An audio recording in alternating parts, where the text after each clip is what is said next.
To track an order on Vestiaire Collective, start by opening a web browser and searching for the website. Click on the Vestiaire Collective website, which can be found through a search engine like Google. Once on the site, locate the search bar, logo, and sign up options. If you don't have an account, create one by selecting the sign up option. If you already have an account, simply sign in with your email and password.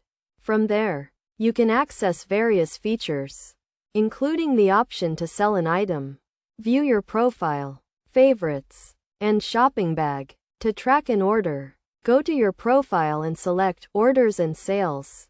This will take you to a page where you can view your order status.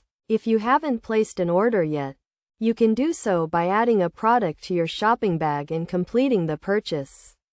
Once you've made a purchase, you can track your order through this page. You can also access this feature by going through your account and selecting the Orders and Sales tab. This page will display your order status, allowing you to stay up to date on the progress of your purchase.